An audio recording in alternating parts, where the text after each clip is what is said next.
Hello everyone. This video is aimed at people who are interested in playing Black Desert Online, but are not sure if they want to take the plunge into this massive MMORPG or not. My target audience is going to be Steam users. I will be covering several basic game concepts, some useful advice I picked up, and some other specifics. I am assuming that all of you have played some form of online games or MMOs in the past, so I won't be covering things like basic keyboard controls, camera movement, general ideas like getting better armor and weapons. Also, there are a lot of other excellent guides already on YouTube, so I will be skipping specifics on some other common game concepts like map nodes, how to buy and breed horses, details on the trading system, and how to do farming and others. I've not played any MMORPGs myself for about 10 years. I started playing BDO about 3 weeks ago, and since then I've amassed some 250 hours of gameplay according to my Steam account. I currently have 3 characters. One is at level 50, the other 2 are at level 49. Granted, not all of that was actively playing, as you can do several AFK leveling events in this game. I'll cover AFK leveling here in a bit. Black Desert Online is designed by Kakao Game Studios and Pearl Abyss. The game is Korean in origin and released to Russia before it came to North America. Beyond those details, I have not tried to learn more. So far as hardware goes, my aging NVIDIA GTX 745 won't run the game above low graphics settings if I want 30 frames per second, but the game still looks amazing regardless. The game map itself is huge and covers a large landmass plus hundreds of ocean miles with dozens of islands. Some of these islands are pirate islands, some are town and collection islands, and with many fishing collection nodes in between. If you want to see everything available, I will include a link to an excellent and, as far as I can tell, pixel-perfect map in the video description. There is no rapid transit or warp system built into this game. You will have to slog the miles out on foot, on mount, or on a ship anywhere you go. There is a rare item called the Explorer's Map, which will let you warp to a town once every 6 hours. I only found one of these in 250 hours of gameplay, and I sold it since I was used to traveling anywhere on my own. I'm sure others may feel differently, but Black Desert Online is, for me, the most complicated game I have ever played.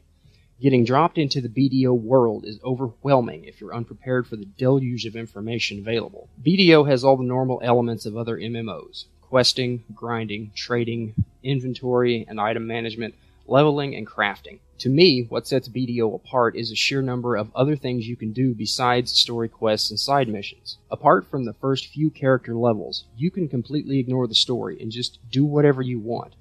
I hesitate to use the term sandbox, but BDO is pretty open for letting you do your own thing. You can choose to play casually, regularly, or hardcore. It's up to you. There are benefits of all playstyles. The menu system is highly intricate and rather small if you're running at HD resolutions. The visuals of the UI can be off-putting if you're not ready for it. A lot going on was how I first put it when I first saw the endgame screen. You can tweak the settings via the settings menu to turn off things like chat and marketplace notifications, which frees up some space in the UI. Some basics. BDO has your normal array of characters. I won't cover them all here, but you can check out the description for a link to all the classes. You have your usual selection of melee, ranged, and magic user characters with hybrids between the 3 thrown in. Character design is purported to be among the best out there, as you can change nearly every aspect of your characters, from their cheekbones, pupil, lens, and iris shape, color, size, to the amount of fat on their thighs. Seems like the character height is adjusted for Korea, so if you want a 6'4" player, you better use close to max on all height settings. My first 2 characters look about 5'4" in-game. The classes are strangely gender-locked, so you get what you see when you first start out. Also, you can perv out by tweaking body parts for hours if you're so inclined. Want the biggest or smallest of anything specifically? You can have it with the handy slider bars on the left once you've clicked on the body section you want to change. For better viewing, you can adjust the camera angle, height, zoom, pan, and tilt, both in-game and in character creation. I had some fun with this, being able to look up my ranger's skirt anytime I wanted while playing, so have fun with all the angles. Don't forget that with Steam, it's F12 to take screenshots, so your gallery can fill up with all the secret photos you like pretty quick. Based on the opening cinematic, you are either brought back from the dead, or beyond the veil, it's not really explained, by a black spirit which follows you, guides you, aids you along the way, and keeps reminding you of some bargain you made with it. So, get ready for the creepy Korean take of a smoke apparition with a high-pitched voice, huge teeth, and red eyes that you can only see, but is telling you what to do. Its voice gets deeper, it gets bigger, and more sinister looking as your character levels up. The opening cinematic is okay, if a little vague. I suggest you watch it once, but you can cancel it later if you want more than one character. The first thing you do in BDO is to pick a family name. This is your house name and will go with you everywhere, being the last name of all your players, so be sure and get something you like. You can change it later, but only by paying real money. Multiple characters all share your family's knowledge and assets. Once you have discovered an area, a town, a node, have placed items and money into storage warehouses and towns, all your subsequent characters will have access to the same things. If you leave 5 million silver and higher quality armor in a town like Hydel with your first player, simply travel to Hydel to retrieve the items from a warehouse NPC with your next character. The time scale is compressed down to about 5¼ real hours equals 24 hours in the game. At 2200 or 10 p.m., all monsters in the wild level up and become slightly more vicious, and you get more experience for them. At 7 a.m., they all go back to normal. Weather is random and can affect your character's combat effectiveness, so try to find weapons that have resistance to weather effects. Nothing worse than starting grinding in an area only to have your attack points drop from a rain shower. Very annoying. Okay, so you've installed the game, made a character, and are wondering what to do. First thing to remember is the acronym IMP. That's I-M-P, keys on your keyboard. I is for inventory, M is for map, P is for player information. You can set these to be anything you want by pressing escape and choosing settings, then UI hotkey tab. Next, where the hell am I, right? The map will show your current location and, until you start exploring, only a very limited area around you. This may change later, but all my characters started in a town called Olivia. Next, talk to anyone and everyone you can. There are dummy NPCs that just wander around for scenery's sake. Useful NPCs will show up as question marks on your map until you've talked to them. Then they switch to the icon which represents their function in the game. Next, try talking to them all before moving on to other areas, as local knowledge is very beneficial later. You have the option to run through a game tutorial as directed by the Black Spirit, and I suggest you do it at least once. You can skip it with later characters. It will cover the ground floor basics like how to move the camera, how to use the map, how to navigate, and how to move and fight with your character. Your character panel will show two primary attributes, AP or attack points and DP for defense points. Depending on your playstyle, you'll want to focus on one more heavily. The game uses a system of personal energy and also a system known as contribution points. Contribution points are obtained by doing quests and fulfilling side missions. Energy increases the more you talk to NPCs and discover areas on the map, thereby increasing your player's knowledge. You start off only needing about 100 contribution experience to actually get 1 contribution point. By the time you make it to level 50, you need somewhere around 350 to 500 contribution XP to equal 1 contribution point. Some NPCs will give you quests worth about 10 contribution XP, and the highest I've come across so far is 180 contribution XP for a quest. The contribution points are used to rent housing, storage, or processing facilities within a town or city. The game makes you buy houses in numerical order, so if you want, say, a horse ranch in Hydel, you need to purchase several other houses first. You can use the filter options at the upper right on the town map to find what you want. You can also rent items from NPCs with contribution points. I've been offered the chance to rent armor, necklaces, shoes, rings, farming fences, and others. Personal energy is used up through things like gathering, farming, and fishing. Cooking, alchemy, and processing do not use energy. Processing increases your processing life skills, so do it often. Many daily quests involve gathering and processing. Increasing your life skill will give you a better chance of obtaining more and rarer items later on. There are 5 skill tiers for every life skill: beginner, apprentice, skilled, professional, and artisan. And each tier has 10 sublevels to advance to the next tier. Processing is simply that, processing items. Processing is found via the L key by default. You can grind, chop, heat, dry, filter, and shake items to make more items. You can chop logs into planks. You can heat iron, copper, or zinc ore into melted shards. You can also gather river water in bottles and process them with filtering to make purified water. Once I hit Apprentice Gathering level 1, I started rarely getting alluvial gold, processing river water into purified water. Alluvial gold sells for around 3,000 to 5,000 silver each on the marketplace. You can grind wheat, corn, potato, etc. to make flour, then use shaking to shake the flour and mineral water together to make dough, which is used in cooking. Processing does not use energy, and it levels up your processing skill and very slowly your character's overall experience. I once leveled my character up twice, from level 28 to 30, just by drying fox meat into jerky. Granted, it took about 2 hours, but it was free character levels.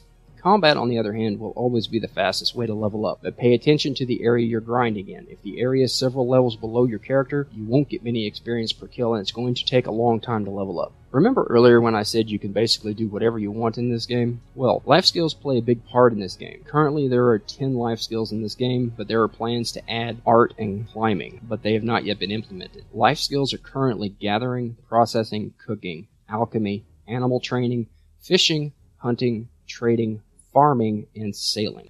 Life skills can, at higher levels, earn you a lot of in-game money, so I suggest you pick a couple to focus on based on your play style.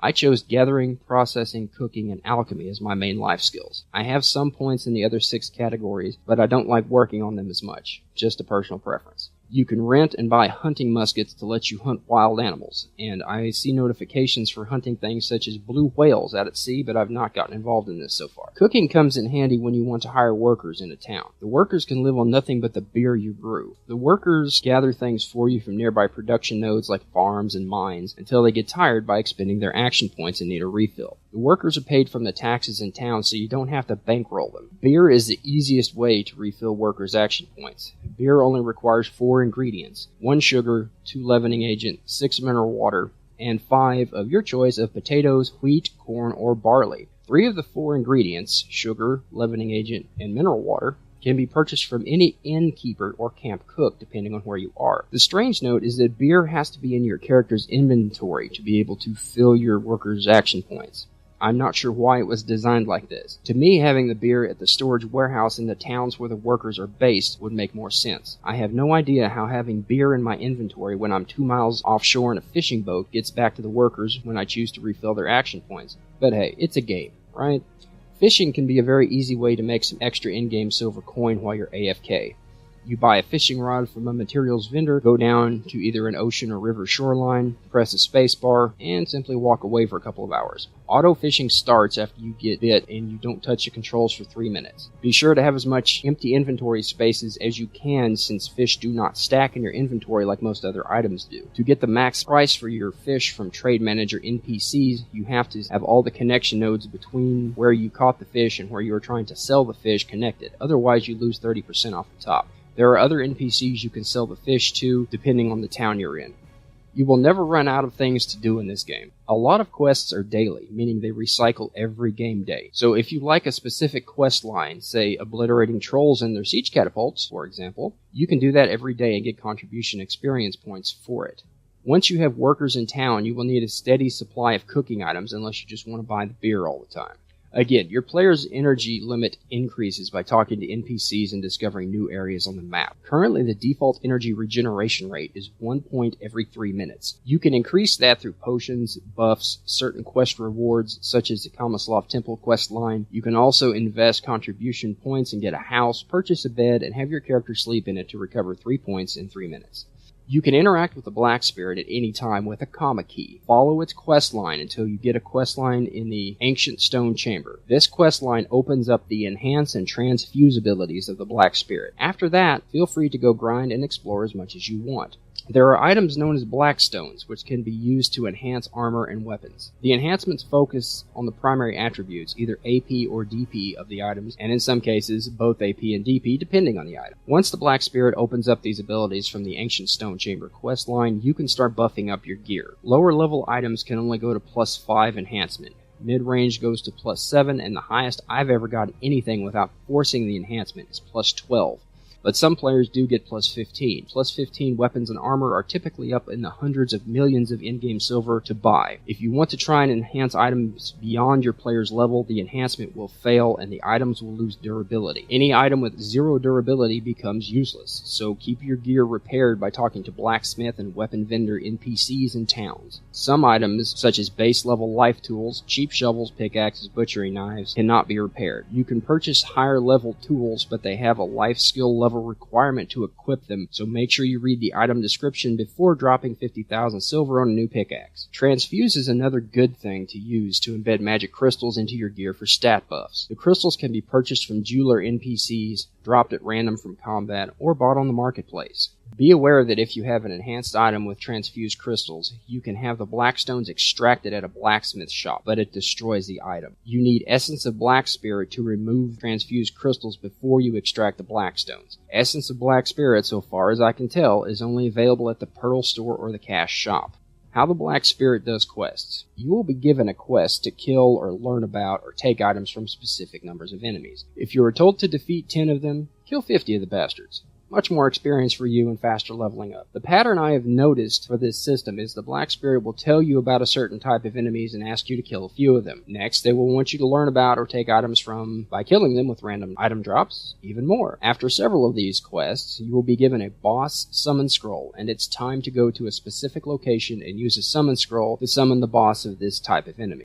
Defeat that boss, and you will then move on to the next type of enemy through the Black Spirit quests, and the enemies will be a few levels higher. Gathering is a broad category. You can level up gathering by walking through bushes, shrubs, hedges, wild herbs, then pressing R when indicated to gather wild plants. You can run up to trees with a lumbering axe equipped and cut them down for logs and timber. You can walk over rocks, use a pickaxe to gather stone and ore. You can kill animals and then use a butchering knife to collect meat, or a tanning knife to collect the hides. I will say that I've noticed that bear meat goes for about 2,000 silver apiece on the market. Most of the time with barehanded wild plant gathering, you are simply going to find weeds or grass of some kind, but these can later be used in simple alchemy potions and some cooking recipes. Weeds and grass can also be processed into other things such as grain juices by adding mineral water with simple alchemy. Or you can take 50 weeds, process them through drying, and make a haystack, which sells for between 10 and 20,000 silver on the marketplace. There's a couple of places on the map where you can find wild cotton plants. You can collect the cotton and then process it by grinding to make cotton fiber, which can later be used with costume mills to make clothing. Keep your inventory as clear as possible, as any form of gathering requires 2 empty slots or it will fail. Most items will stack in your inventory, but some items like fish and clothing dyes do not stack. Items you find in-game will be on your primary inventory tab, while items you obtain from the Pearl Shop or claim as daily rewards go into your Pearl inventory tab. It's safest to do AFK leveling inside of a safe zone, namely towns and cities, so you don't get ganked by NPC bandits or other players if you're over level 50 while you're away from keyboard. Your characters have 3 primary fitness categories. Breath, which is stamina and determines how long you can sprint, strength, which is your carry capacity, and health, which increases your overall player hit points. You can level up breath or stamina simply by running everywhere you go for the first 20 character levels or so. You can also AFK level by opening your map, setting a destination, pressing the auto loop button, closing the map, and then press T on your keyboard to walk away for a couple hours. However, you may come back to find your character stuck under a hedge or against a wall, as the auto-pathing is a bit dodgy in some areas. I suggest you watch the auto loop all the way through once to make sure your player doesn't get stuck, because as far as I know, the leveling is done by distance traveled for breath and strength. Strength can be done the same way with the auto loop function, but you need to buy something, anything, from a trade manager NPC. This gives you a heavy trade pack to walk around with. Health levels up by eating food or drinking liquids. It seems the best sort of liquids are healthy teas that you can purchase from the marketplace or gather the ingredients and make yourself with cooking. If you overburden your character, they will slow down. If you're in a combat zone and you're grinding and you're picking up everything the enemy is dropping, at 100% weight, your character's movement speed slows by about 30%. Once you hit 125%, it slows down even more to where you were basically walking rather than running. To walk while not overburdened, hold the caps lock key by default. There will be a warning indicator in the top right of the screen just left of your minimap once your player hits 90% weight capacity. Keep an eye on that. This game has several systems of commerce built into it. The most common form of money is in-game silver, which can be used to purchase nearly everything. There are other forms of currency which I'm about to go over. The first and most basic form of commerce are the NPC goods and materials vendors, which you can buy things like shovels, pickaxes, lumbering axes, empty water bottles, health potions, magic point potions, cooking utensils, alchemy utensils, and so forth. Any town or city which is large enough to have an inn, you can buy a lot of basic cooking ingredients such as mineral water, sugar, salt, cooking honey, leavening agent, rum, and even stoves to cook on in your own house. The second form of in-game commerce is the player marketplace. You can buy unlimited amounts of items and register to sell up to 30 items. To interact with the marketplace, you have to find the marketplace NPC, use the R key to interact with. The marketplace is always fluctuating, the prices change constantly, and the inventory rolls over. Sometimes you can find very rare things, but it's it's going to cost you many millions of silver to get. I've even seen items worth 1 billion silver. Sometimes you can find things you desperately need for very cheap as well. The marketplace contains basically everything in the game that you can either find from item drops, gather, craft, make with alchemy, make with cooking, and almost anything else you can think of. Bidding takes a minute or two to complete per item. In addition to buying and selling functions, there's also a bidding function. There is a pre-order function, there is a notification function to let you know if something you want has come available in the marketplace. Only the lowest price item can be purchased. So, if you get into an item which has nothing but bid options on it, prepare to spam left click and enter if it's something you really want. Most of the time I am told failed to purchase item, and that's it. A note on the pre-order function. The only way I can make the numbers line up was to put the money for each item in the top box and the quantity I wanted to buy in the bottom box, despite how the fields are labeled in-game. The third form of commerce in the game is what's known as the Pearl Store or the Cash Shop. This is where you actually pay real money to buy currency known as pearls. You can then spend the pearls on items. You can also spend loyalty points which you accumulate slowly, daily, as you check into the game and play for multiple days at a time. The pearls can be used to purchase all sorts of slightly outrageous looking outfits, better gear for horses, camels, elephants.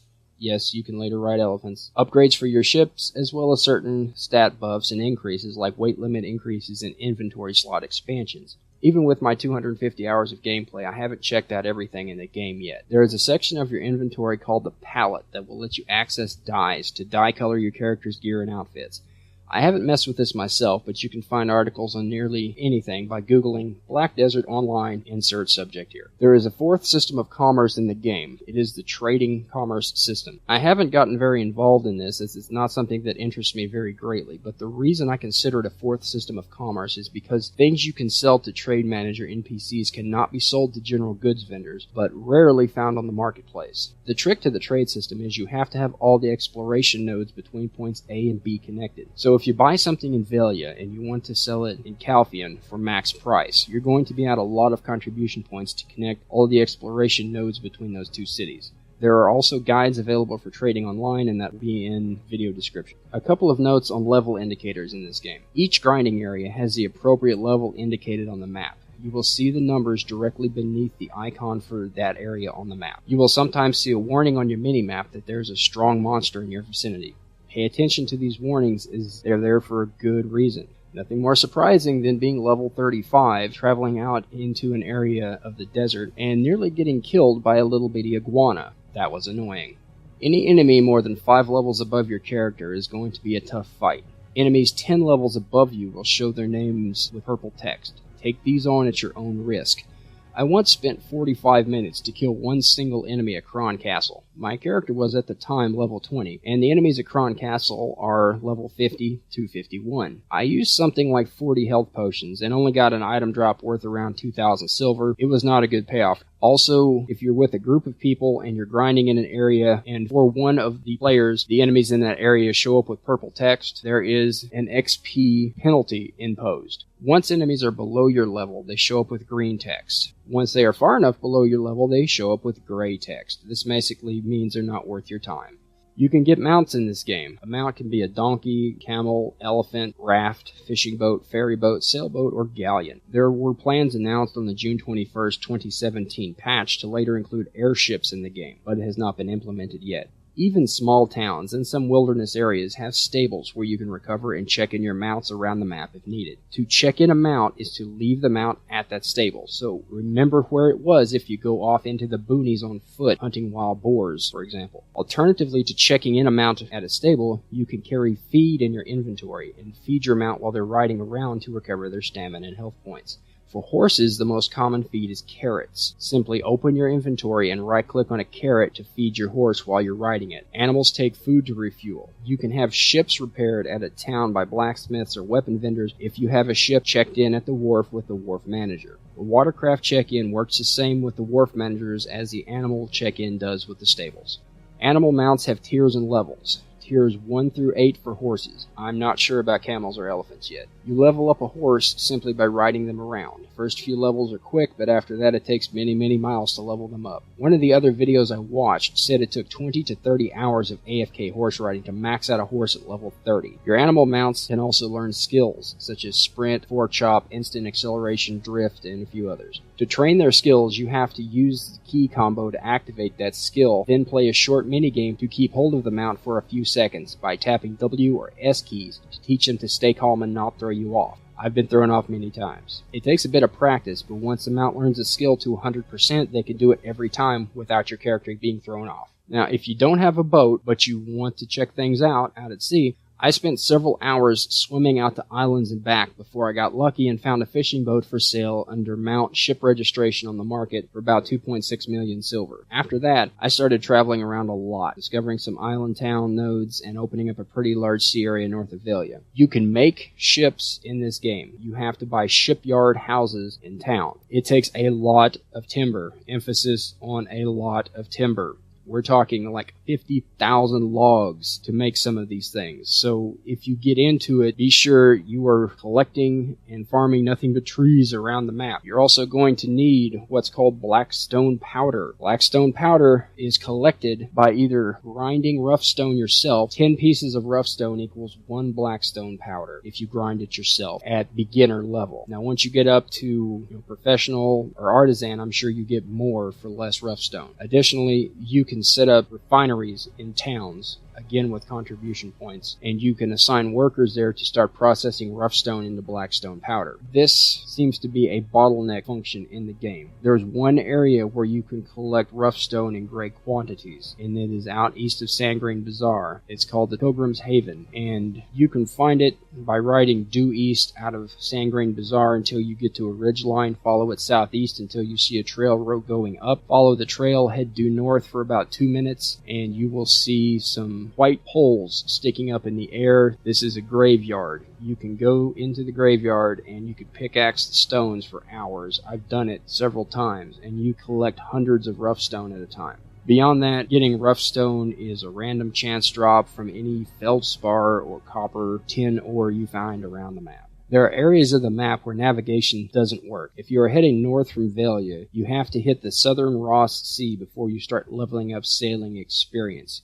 You have to be off the map, so to speak, to get the experience for sailing. You do not get any experience points sailing around in known safe waters. If you are heading way out east into the Red Desert, the map stops once you get east of Sandgreen Bazaar and doesn't work again until you hit the western outskirts of Valencia City. Also, I found the end of the world, as it were, by riding south of Hydel or Calpheon a few thousand meters. Characters move about 6.5 meters per second for the most part. Some are faster than others. Horses at low tiers run about 10 meters per second, and the higher tiers, I don't even know how fast they go. It's just a blur going past me. For people who have like tier 8 horses at level 30, you barely see them, they're gone. If you do head out to the Red Desert, be forewarned, you will need 3 items. You need purified water to cure sunstroke during the day. You need star anise tea to cure hypothermia at night, and you need health potions if you run out of the other 2. If you happen to be playing a wizard or witch or a Valkyrie that has divine healing magic, you have that as a backup as well. Player versus player attack doesn't activate them until player level 50. There are arenas scattered around the game map, but I haven't used them yet, and I've not been able to attack any background NPCs anywhere on the map. If you don't make any control inputs for a couple of minutes, the game goes into cinematic mode, and you can get some awesome screenshots this way. You can also lean against a wall or sit in a chair by backing up to the object, pressing S, and then hitting R to go into observer mode in most areas. I hope this information has been useful, and please remember to check out the description for a list of other links which have helped me out.